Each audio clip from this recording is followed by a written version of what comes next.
pagbigati ng kahapon. Minister, matinil! Lagi mo ba akong naaalala?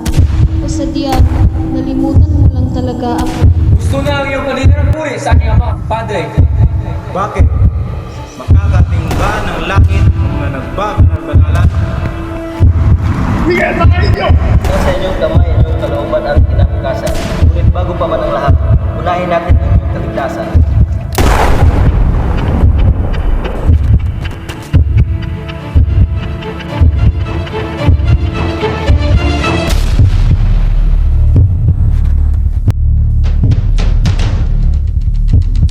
Narinig niyo bang balita?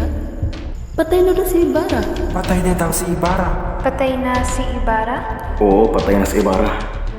Patay na ang pilibusterong iyon. Sa aking pagbabalik, ay babaguhin ko ang kapalaran ng aking kahapon. Ngunit, nararapat na maitago ko ang aking pagkatao.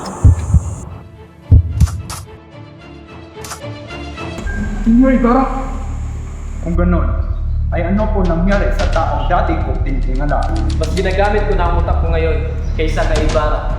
Nasunto sa pag-iisip, nasapat na sa pagtulong sa kapwa at pagkakaroon ng magandang kalooban. Kaya ikaw ang dahilan kung kaya't kami lalong maghirap. Para lalo kayong mag-aklas at lumaban. Laban. Dahil hindi pa rin tapos ang pang-api. Paulita, ayusin mo nga yung pananamit mo. Matagal ko nang gustong gawin ko siya manito lang. Por favor. Tayo ay tinatapakan at inaabuso pa rin.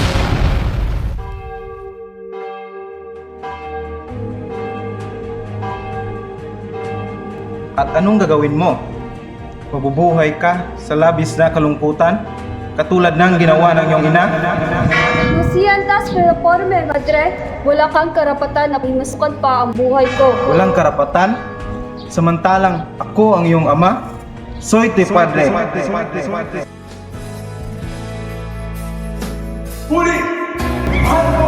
Basilio? Tigil mo na ang pagpupumilit. Iwanan mo na ligaya at sakit. Anong nangyari? Si Maria Clara, wala na po. Ano? Hindi maaari. Hindi ito maaari.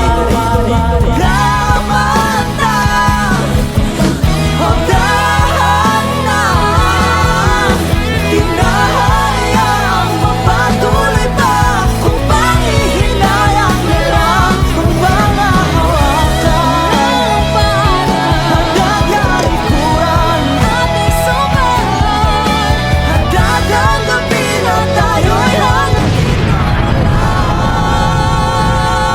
at hindi na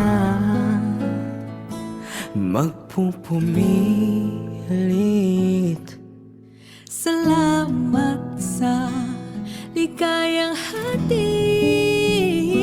at sa alaala ng ating pag-ibig.